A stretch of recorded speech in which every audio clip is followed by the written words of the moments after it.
In diesem Video wollen wir uns einmal anschauen, wie man mit MQL4 ein Cell-Grid-System erstellen kann, das in der Lage ist, bei absteigenden Kurstrends alle x Punkte eine neue Cell-Position zu eröffnen. Also lassen Sie uns einmal schauen, wie man so etwas realisieren kann. Um das zu tun, klicken Sie im MetaTrader bitte auf dieses kleine Symbol oder drücken Sie die F4-Taste. Das ruft dann hier den Meta-Editor auf und hier klicken wir auf Datei, Neue Datei, Expert-Advisor aus Vorlage. Ich vergebe hier einmal den Namen Simples Cell-Grid-System, klicke auf Weiter, Weiter und Fertigstellen. Jetzt kann alles hier oberhalb der OnTick-Funktion gelöscht werden und wir entfernen auch die 2 Kommentarzeilen. Zunächst erstellen wir uns hier oben eine Signalvariable, die ist vom Typ String, damit sie Textketten aufnehmen kann. In der OnTick-Funktion erstellen wir mit dem Zusatz Static eine Variable vom Typ Double und die wird unseren nächsten Zellpreislevel bestimmen. Dieser Zusatz Static hier, der sorgt dafür, dass die Variable auch beim Verlassen der Funktion den Wert behält. Und wenn uns die Funktion OrdersTotal einen Rückgabewert von 0 liefert, dann bedeutet das, dass wir keine offenen Positionen haben. In diesem Fall setzen wir unsere NextCellPrice-Variable hier auf 0. Zur Ermittlung der Einstiegssignale möchten wir eine Funktion nutzen, die CheckEntrySignal heißt. Die gibt es aber noch nicht, also müssen wir die gleich noch erstellen. Und die soll uns unser Kaufen- oder Verkaufen-Signal zurückliefern. Als Einstiegskriterien für eine Cell-Position prüfen wir hier, ob der Bitpreis kleiner ist als der von uns gewählte NextCellPrice-Level oder ob der NextCellPrice den Wert 0 hat. Außerdem möchten wir wissen, ob unser Signal auch auf Verkaufen steht, also den Wert Sell hat.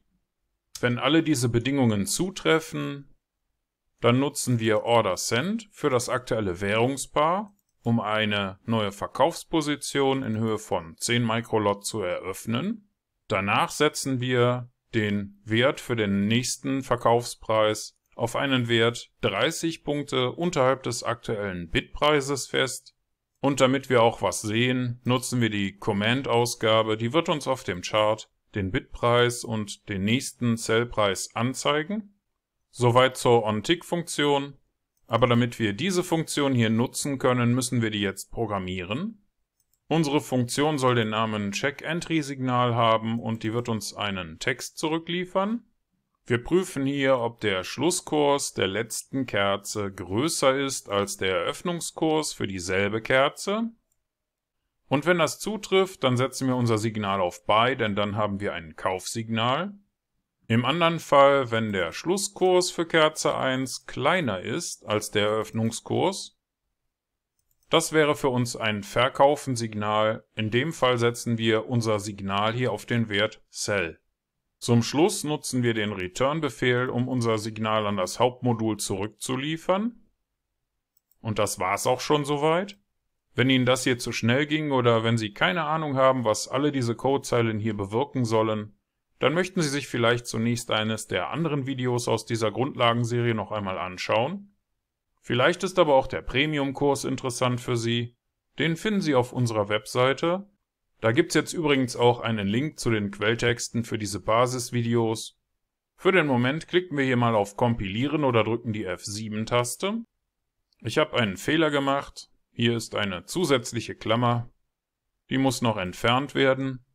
Danach klicken wir nochmal auf Kompilieren und diesmal ging das ohne Fehler ab. Und wenn das bei Ihnen auch so ist, dann können Sie jetzt hier oben auf dieses kleine Symbol klicken oder die F4-Taste drücken, um in den MetaTrader zurückzukehren.